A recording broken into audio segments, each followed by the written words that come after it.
Hola, bienvenidos a este episodio del podcast de Club de Expertos. Soy la doctora Elena Vidaurri de la Cruz, dermatóloga pediatra y soy su anfitriona.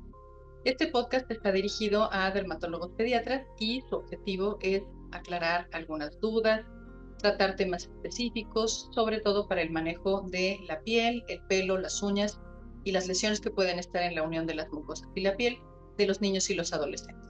Acompáñenme, vamos a hablar de cosas muy interesantes hoy. Tenemos el gusto de que nos acompañe como invitado el doctor Arturo López Yáñez Blanco. El doctor es pediatra, egresado del Hospital Infantil de México Federico Gómez, dermatólogo pediatra, egresado del Instituto Dermatológico de Jalisco, tiene un diplomado en tricología, es profesor adjunto de la especialidad de dermatología pediátrica por la Universidad de Guadalajara y es coautor del libro Tricología en Pediatría. Muchísimas gracias por acompañarnos, Arturo. Gracias, doctora Elena, y gracias también por la invitación a este espacio para hablar sobre problemas del pelo a los que nos enfrentamos los dermatólogos pediatras en el consultorio, esperando sea de utilidad para todos los que nos escuchan. Muchas gracias. Oye, cuéntanos, ¿qué tan comunes son las consultas por trastornos del pelo en los niños y los adolescentes en la consulta de dermatología pediátrica? Bueno, realmente los problemas en el pelo en población pediátrica son un motivo de consulta y preocupación cada vez más frecuente, no solamente entre los papás, sino en los mismos pacientes. Sí, los trastornos del pelo en este grupo de edad, la realidad es que pueden presentarse desde muy pequeñitos y pueden ir cambiando durante cada época de la vida, desde los más pequeños hasta la adolescencia. Dentro de los padecimientos más frecuentes que vemos en la edad pediátrica, nos enfrentaremos a la pérdida de pelo. Y de estos, las alopecias de origen adquirido, como lo que es la alopecia areata, la tiña de la cabeza, la tricotilomanía, dermatitis seborreica y alopecia androgenética, serán por mucho los principales 5 motivos de consulta en el consultorio. Ok, y quizás serían los papás quienes llevan a los niños o a los adolescentes o los adolescentes quienes solicitan acudir con el dermatólogo pediatra para solucionar alguno de estos problemas. Pues realmente lo estamos viendo ya de ambas formas, de que mandan dudas los pacientes por mensaje o incluso sus papás si pueden aplicarse productos, ya que es cada vez más tendencia lo que ven en redes sociales y como sabemos los niños tienden como a imitar el comportamiento de los adultos y esto causa preocupación y ocupación tanto de los cuidadores como de los mismos pacientes. Ya.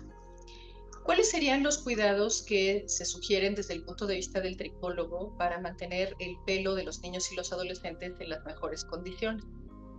Bueno, lo primero que yo les digo a los papás y a los pacientes, debemos de entender que el pelo debe lavarse diario.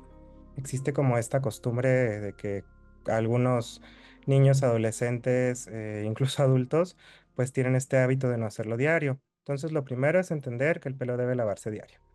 El agua nos ayuda a eliminar lo que es el sebo, la grasita y la suciedad que hay en el pelo, que puede estar acumulado polvo o metales. Y bueno, entendamos que un pelo sano, que no tiene ningún trastorno estructural o inflamatorio de la piel cabelluda, podemos recomendar a manera general que laven el pelo diario, 2 veces a la semana utilizando champús que contengan sulfatos y el resto de la semana champús que sean champús suaves. Además, para el secado del pelo les recomendamos que evitemos lo que son las toallas de algodón. Podemos sugerirles estas como toallas de microfibra o de satín que puede dejarlas un momento, ya que ayudan a disminuir este frizz que es tan frecuente ya como motivo de consulta, principalmente en las adolescentes, ya que el algodón tiende a dañar lo que es la cutícula y inflama la fibra capilar. Entonces, les explicamos que con estos cuidados, además de que les decimos que no duerman ni con el pelo mojado ni amarrado, van a evitar que se desarrollen problemas que puedan afectar tanto lo que es la calidad y estructura del pelo. ¿Y sugieres que se aplique acondicionador o enjuague en condiciones habituales? Bueno, en ocasiones tenemos como la idea de que el pelo no debe de utilizarse, por ejemplo, lo que son acondicionadores o algún otros productos. La realidad es que sí es aconsejable utilizarlos, obviamente individualizando en cada paciente. Por ejemplo, si tenemos casos que haya dermatitis seborreica, bueno, tal vez no lo haremos tan frecuente, pero son necesarios y podemos aplicar de manera un poco antes del lavado del pelo o incluso después o durante el baño, dejarlos un momento y de esta manera protegemos la fibra capilar y evitamos que se dañe, se infle y el pelo pues tenga un aspecto más sano. Una pregunta que de repente me hacen los papás es sobre si conviene o no que el niño o el adolescente se pinte el pelo, tanto niños como niñas. ¿Qué sugerencias tienes al respecto? Bueno, algo también que es muy interesante platicar con los papás sobre este tema es que les hacemos ver que en la edad pediátrica es cuando el pelo está más sano, empezando porque es más abundante, tiene más brillo, es suave y se mantiene hidratado y difícilmente suele romperse, cosa que puede suceder con el uso de tratamientos químicos como son los tintes o procesos mecánicos que en ocasiones también quieren realizar los pacientes pediátricos como el alisado.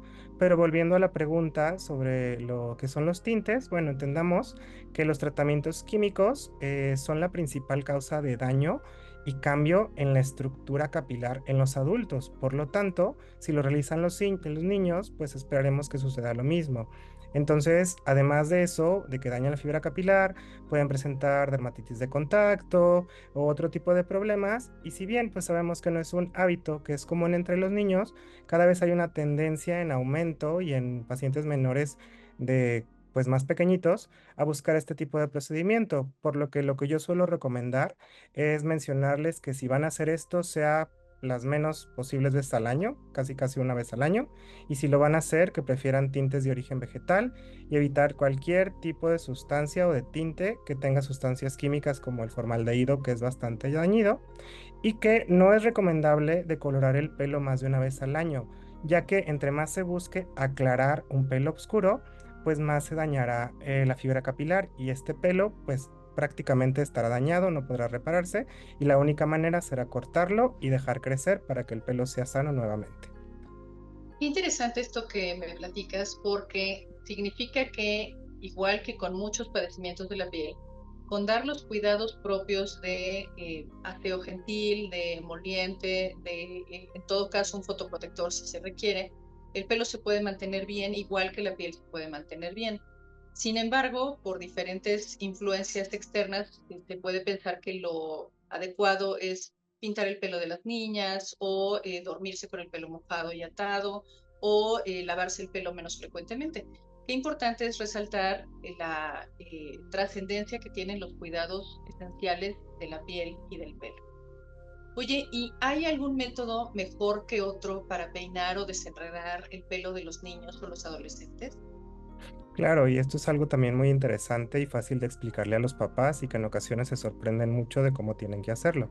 Podemos crear estrategias acorde al tipo de pelo, es decir, sabemos que hay pelos lacios o lisos y hay pelos ondulados. También debemos de aclararles que si hay un cepillado excesivo o brusco, va a dañar la fibra capilar y entonces pues son los motivos de consulta de frizz o de puntas abiertas, los cuales pues deseamos o no son tan frecuentes que lleguen al consultorio. Entonces les diremos que cuando tengan el pelo lacio o liso, pues de preferencia lo peinen en seco y que utilicen peines de plástico, de dientes anchos o estos cepillos de cerdas de dos púas a diferentes niveles, ya que ayudan a desenredar el pelo fácilmente y además suavizan la cutícula. Y en niños que tengan el pelo chino, pues sugerimos que se utilicen acondicionadores o desenredantes o estos productos que realmente son acondicionadores, pero se les llaman cremas sin enjuague y utilicen peines de cerdas anchas, lo cual va a facilitar que se deslice más fácilmente el pelo, no se enrede, no se rompa y que evitemos materiales como peines o cepillos de cerdas estrechas o de metal que pueden lastimar el pelo. Y por último, para estilizar el pelo, pues sugerimos que utilicen gel que no contenga alcohol. Ok, ¿y qué opinas, por ejemplo, de las espumas o de las cremas para peinar que tienen diferentes agentes? Bueno, podemos sugerirlos para que estilicen el pelo, sin embargo, principalmente lo que tienen bastante grasa, como son las cremas para peinar, en ocasiones pueden agravar problemas como la dermatitis seborreica en diferentes grupos de edad. Si bien no tienen como ninguna contraindicación como tal, pero debemos individualizar cada paciente y pues bueno, darles opciones, pero de manera general yo les digo que es la época de la vida en la cual el pelo es más sano y que pueden hacer muchas cosas, pero hay que aprender a cuidarlo. Claro, por supuesto. ¿Alguno de estos cuidados diferentes de lo que hemos platicado puede contribuir a la caída del pelo de los niños y los adolescentes? Sí, claro, como mencionamos previamente, si no hay como un cuidado de mantener el pelo seco antes de dormir, de que amarren su pelo, que en ocasiones tengan como estas prácticas de peinados apretados o niñas que sabemos, o niños también que tienen actividades recreativas que hacen que tengan como estos peinados muy apretados de manera persistente, pueden llegar a dañar la fibra capilar e incluso ocasionarles alopecia, por lo cual pues debemos de explicarles a los papás las distintas técnicas y formas y sugerirlo que pues no estén dañando el pelo para que así se mantenga lo más sano y siempre pues individualizando a cada paciente. Excelentes sugerencias, Arturo. Muchas gracias. Oye, y del otro lado, en este sentido estábamos hablando del cuidado, sobre todo del pelo, de la piel cabelluda. Pero también otra pregunta interesante, sobre todo de las mamás de adolescentes mujeres, es cuándo o cómo comenzar a depilar o epilar las áreas pilosas. ¿Qué sugerencias tienes al respecto? Bueno, la presencia del vello o exceso de vello sabemos que pues puede tener como un gran impacto psicosocial en la actualidad por cuestiones culturales, sociales y lo que llaman cada vez más los adolescentes estar en tendencia, ¿no?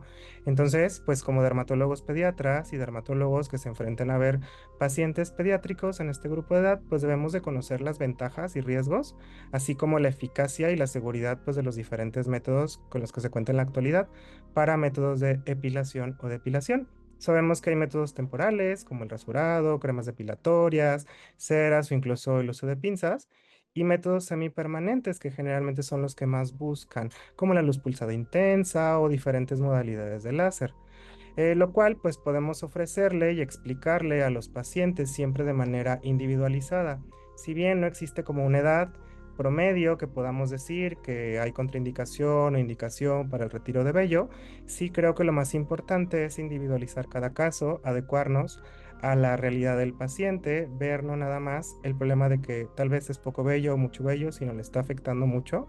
Entonces, explicarle que hay diferentes modalidades, que puede ser que con pocas sesiones o con la combinación de métodos obtengamos el resultado deseado y que en ocasiones pues el resultado también no puede ser tan pronto, por lo cual pues siempre de la mano informando y teniendo el conocimiento sobre pues los efectos a corto y largo plazo, tanto de disminución del vello como secundarios que pudieran presentarse, pues con una comunicación efectiva en el consultorio con nuestros pacientes y sus cuidadores.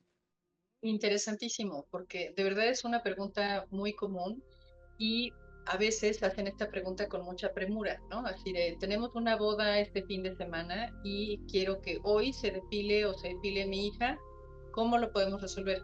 Y tienes toda la razón, uno tendría que poder explicarle a los pacientes y a los familiares de los pacientes que cada una de estas estrategias tiene diferentes inicios de acción, diferentes grados de seguridad o posibilidades de tener efectos adversos y que en caso de que requieran un método de depilación permanente o semipermanente, pues hay que darle tiempo, no es que hoy se pueda resolver para pasado mañana, ¿no? Veo que hay una gran cantidad de padecimientos en relación con el pelo. ¿Sabes si hay alguna publicación disponible sobre tricología pediátrica en español? Bueno, pues recientemente, en conjunto con el doctor Luis Sánchez Dueñas y la doctora Lilian Contreras, pues publicamos el libro titulado Tricología en Pediatría, la cual pues es una obra que refleja un esfuerzo pues bastante grande en conjunto con expertos de todo Ibero Latinoamérica, y que deseamos pues que sea un libro de consulta de referencia rápida para médicos de primer contacto, pediatras, dermatólogos y por supuesto dermatólogos pediatras que se enfrentan en su consulta diaria a problemas de pelo en niños y que pues te invitamos a adquirir. Creo que es una sugerencia muy importante. Hace falta tener más publicaciones sobre dermatología pediátrica y áreas específicas de la dermatología pediátrica por supuesto, en cualquier idioma, pero particularmente en español. Así que felicitaciones a ti y a todos los autores por haber realizado esta obra y que esperemos se difunda y sea consultada de manera muy importante. Muchísimas gracias, Arturo. ¿Te gustaría concluir con un mensaje para nuestro auditorio? Claro que sí, pues me gustaría recordarles que el pelo es una extensión de la piel, por lo cual merece la misma atención por parte de nosotros, dermatólogos pediatras y dermatólogos, por lo que los invito a informarse cada vez más sobre estos temas y así puedan educar y crear conciencia de nuestros pacientes y sus cuidadores sobre la importancia del cuidado del pelo y así eviten que deseen modificarlo o lastimarlo. Muchísimas gracias, Arturo. Ha sido un gusto tenerte como invitado en nuestro podcast. Estoy segura de que quienes nos han escuchado han disfrutado mucho la resolución de algunas de las dudas que hemos platicado y de tu participación en esta entrevista. Muchísimas gracias. Gracias a ustedes. Queridos escuchas, agradecemos mucho su atención. Por favor, mándenos sus comentarios y preguntas y trataremos de resolverlos cuanto antes. Nos escuchamos en el siguiente programa.